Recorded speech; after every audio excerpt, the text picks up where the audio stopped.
从20年前我第一次到达了新加坡，到20年后我再到达了新加坡，其实我看到的景色几乎是没有变过的哦。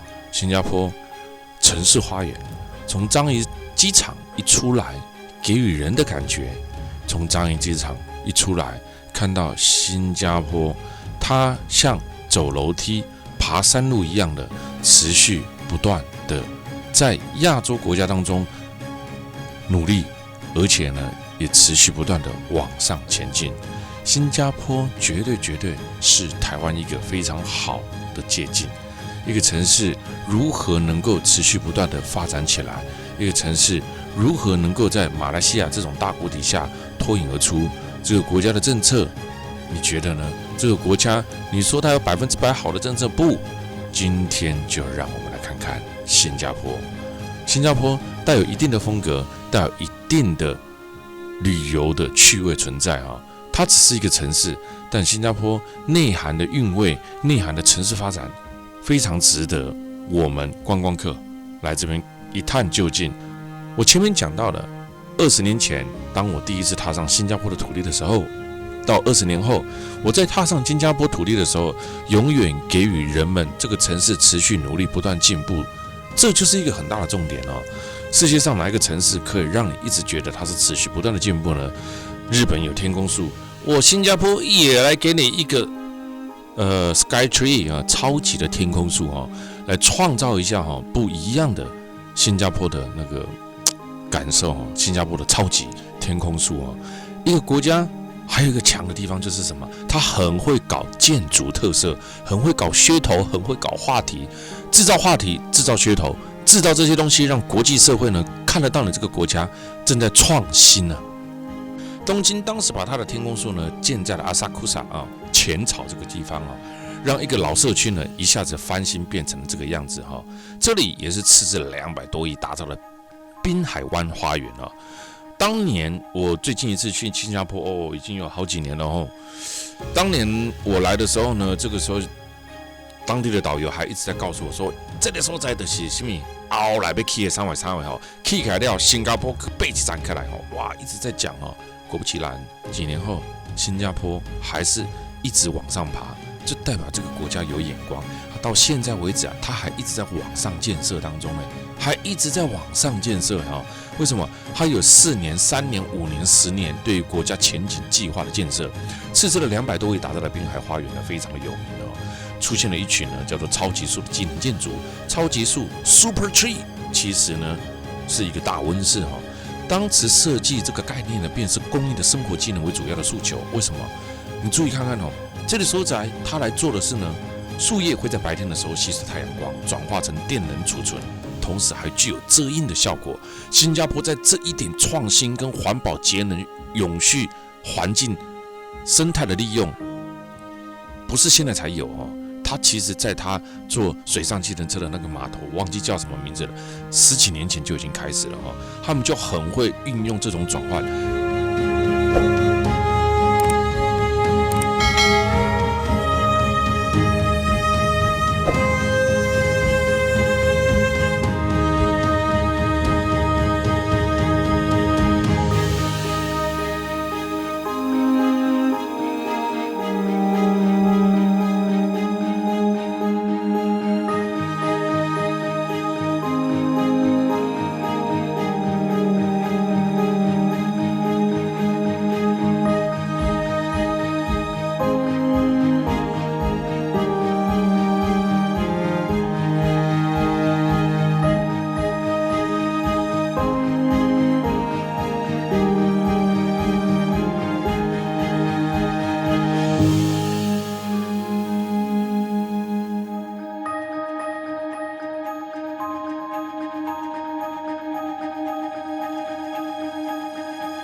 无论你今时今日在哪一个地方看得到新加坡的鱼尾狮，都不重要了哈。它是第一座还是第二座都不管，但可以确定的是，鱼尾狮已经是新加坡的象征了。你想想看，30当前哦，我们常常会看到很多亲朋好友带回来的，有没有巧克力？有无哦？大家给我印象没哦？嘿，杀得来的东西，对，拢是对新加坡炸的来哈。我还记得东西哦，去新加坡佚佗啦，去什么印尼啦、巴淡岛啦、新加坡啦、三合一啊，等等哈，合作出来算哦。等来了哦，那肉骨茶啦，有无？巧克力、鱼尾狮巧克力，杀得来上亲朋好友。哇，以前呢能够出国旅游呢，简直是每一个人都用羡慕的眼光在看着你哦。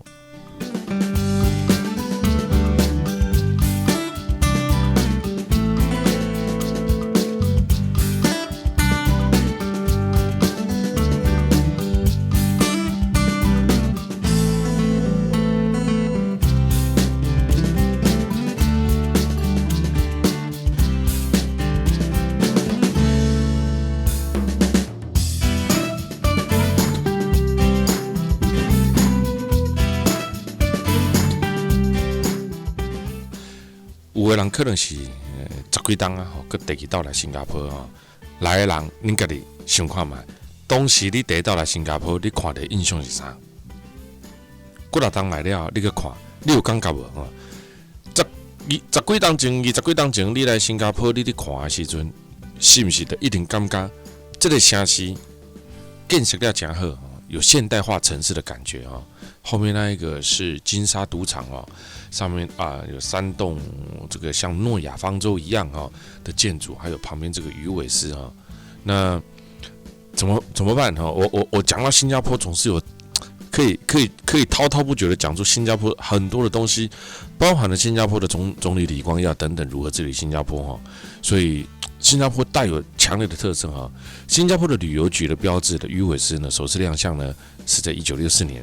这个竖立于浪尖的石头鱼神像，很快的就变成了新加坡的景象啊。鱼尾狮跟小鱼尾狮原本矗立于海滨市旁的鱼尾狮公园，是极受欢迎的景点。我相信所有人对鱼尾狮都一定有一定的概念啊。你以前来到新加坡，一定就会为了这个特别的景色来拍张照片啊。1972年的9月15号，新加坡的前总理李光耀呢，当时为了他的剪彩开幕，你觉得没什么？光后面盖的这3栋的大楼，包括上面的那个诺亚方舟，还有前面这里的这展览会场啊，整个10几年来变化是什么？旁边有特色的建筑越来越多了。这个国家光建筑呢，就比台湾漂亮很多哦。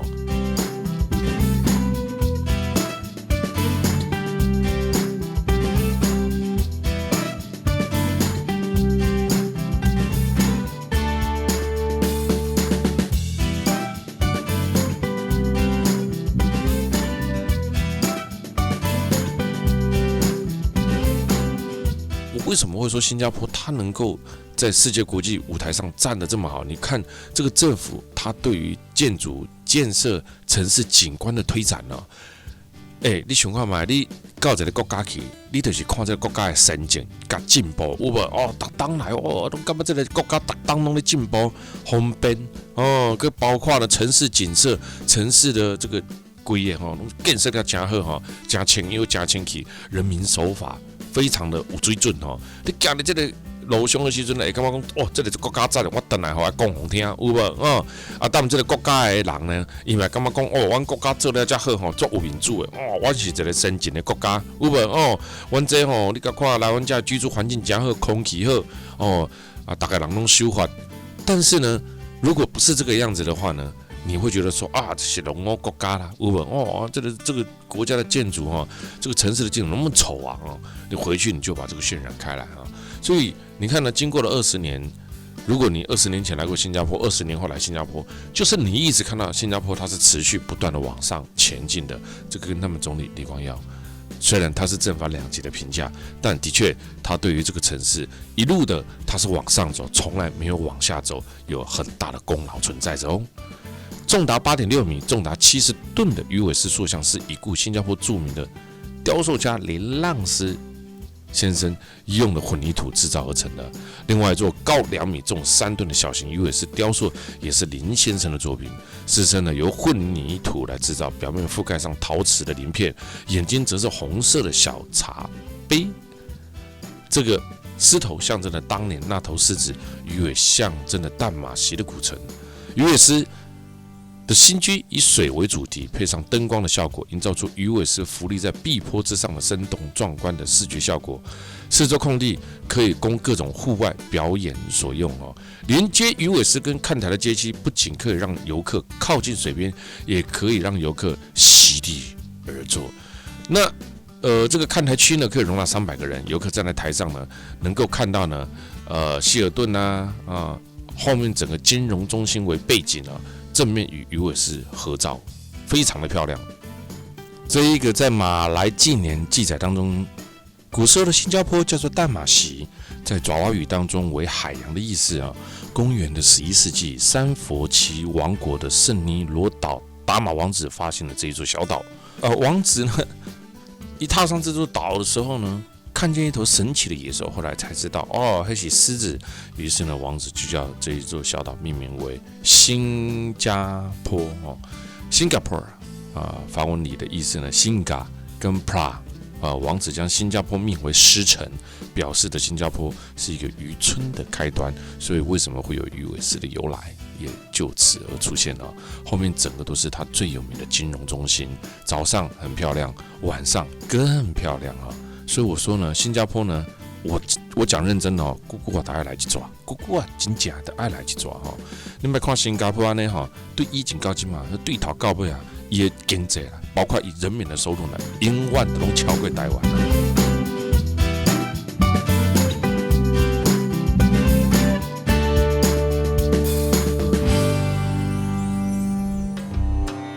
很多人曾经说过，新加坡是个弹丸之地啊。这个城市呢，没什么了不起啊，什么资源都没有。那它呢，你换一个立场去想一个弹丸之地的城市呢，它能够在世界上发光，可想而知，这个城市运用它自己本身的经济力道有多么的强。那小印度区是新加坡的一个泰米尔人的社区啊，在新加坡河的东部牛车水的对面，新加坡是一个融合了多元民族的社会。那这个城市有多好管理？各种各式各样的民族风情，完全是不同种族的，如何去做一个管理？不是单单的原住民这么简单哦，它比原住民更来的难以处理，但是它却能够融合的生活在这个城市当中。那基本来讲，新加坡小印度区呢，这里呢有别于其他的地方原本是新加坡殖民地的一个分区，在英国的种族隔离政策之下，它作为泰米尔人移民的居住处。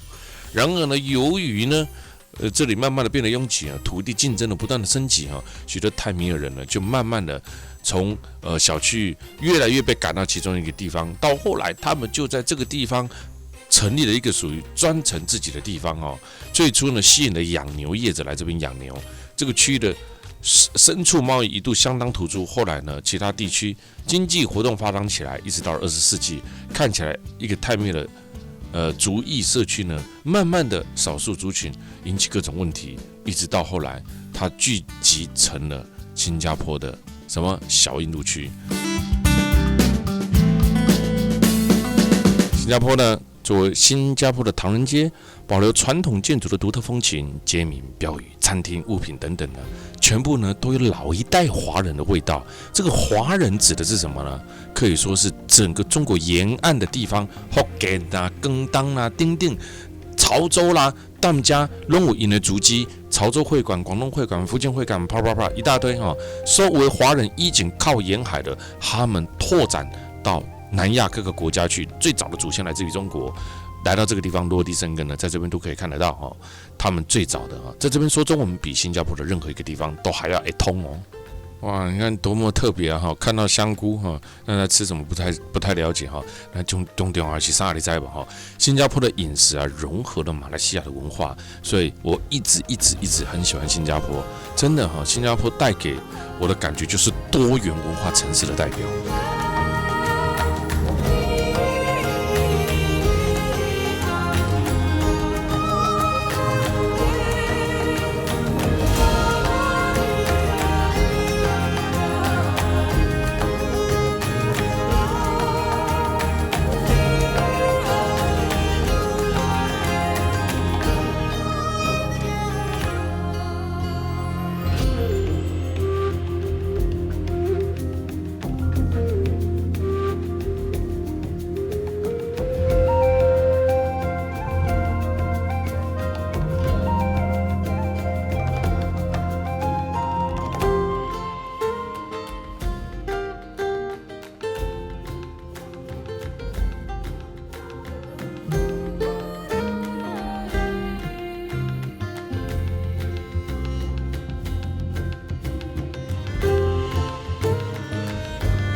我常觉得，光是新加坡这个小小的城市，如果你对于国际社会上你有 follow 到新加坡的话，我跟你讲，你就可以新加坡做5级你都做得完哦。不是它有大的那个山水风景啊，而是这个就像我们在 Discovery 或者是 Knowledge 频道所看到的一样哦。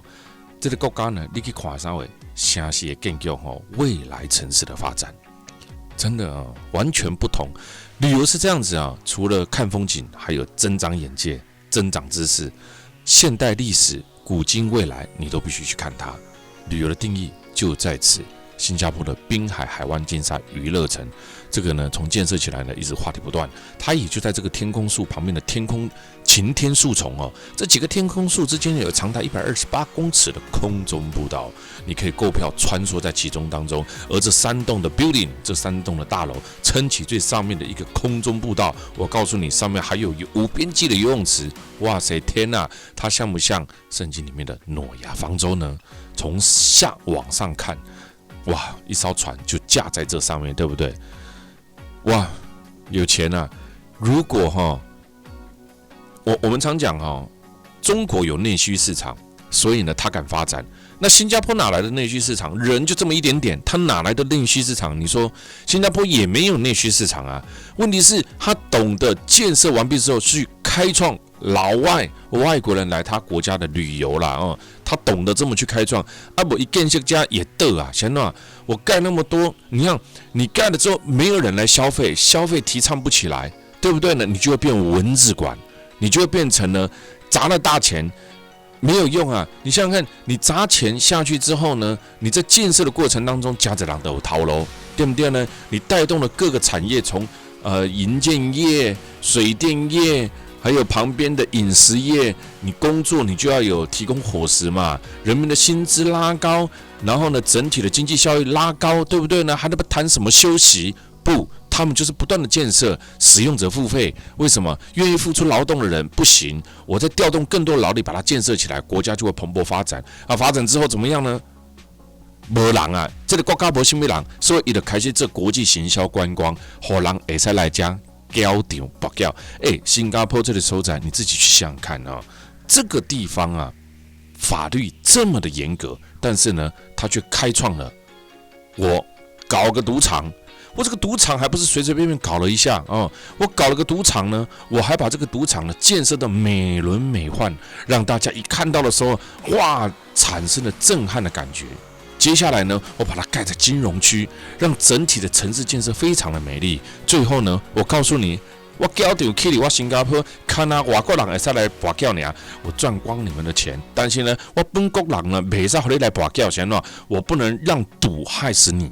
所以你看这国家，哇，真的光听到这边的鸡皮疙瘩都起来，真会赚钱啊！他懂得不要让赌祸国殃民啊。对不对？但是他知道我可以做这样子的模式，欣赏所有的观光客。你看 ，Louis V 的那个 LV 啊 ，Kia 呢，能够在这个弹丸之地，它哪有那么大的内需市场？但是你看整个 LV 打造成非常漂亮的旗舰店，就在河边。你觉得呢？人家这种集团，他看不起派呀，他为什么要来这边建设哈？这个地方也没内需，但他打造下来，它有国际的观光价值，它有国际的。商业人士愿意来这边，它是一个国际城市，我愿意砸钱下去。看大企业在做，你就知道为何他要在这个国家砸钱，一定有他的道理的。这就是为何外国企业喜欢来新加坡投资了。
几年来我们可能很难离开所谓的中国的一带一路哦。中国近年来呢，在市场上的能见度呢，以一带一路为最新的策略，也是中国新的领导人企图取代美国，成为主导新一波全球化的大旗手。而这个动作呢，仔细观察，你可以发现呢，新加坡很厉害哦，它一直跟中国保持了友好，也跟台湾的保持了友好关系。但是你看，它完全不甩中国，这是为什么啊？因为呢，很简单哈，新加坡也不是笨蛋，它很厉害哈。新加坡呢，它呢。对这一点他很厉害的。新加坡现在的总理李显龙在新加坡当年度举行了一带一路的国际高峰论坛当中呢，罕见的缺席了。为什么？因为他要告诉你呢，我不能让你中国带着走啊，我还是要走自己的路。新加坡的兴起跟它的地理位置有相当大的关系。你打开地图之后，你可以发现新加坡就位于马六甲海峡的重要枢纽上面。所有进出的中国船只，只要往西方向走的，航向印度、非洲、中东，甚至欧洲，都要经过马拉加海峡。位居要津的新加坡，就因为东西贸易的畅旺而兴盛起来。特别是中东要运往亚洲或美国的原油，都必须经过新加坡。这也使得没有生产一滴油的新加坡，变成了亚太前5大的炼油中心，更是世界前3大的石油贸易国，石油产品的定价中心及亚洲最大的原油转口港。光这里你就知道它有多会利用它的这个地理位置了。不过呢，习近平的一带一路呢，可能会把它优势瓦解，所以呢，他根本在一带一路的终极蓝图，我告诉你，这个叫现在已经不是战争策略了，现在是什么商业策略啊？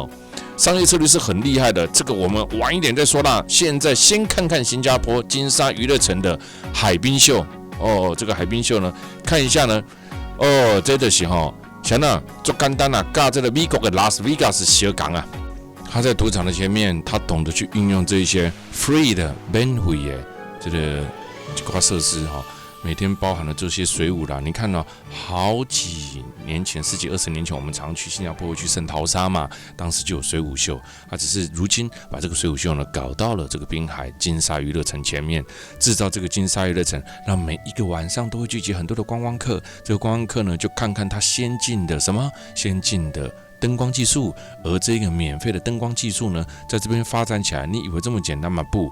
免费其实它真正后面的含义更大，在促销着它后面的商业金融中心，在告诉你新加坡的美、新加坡的进步、新加坡的城市观光、新加坡的厉害。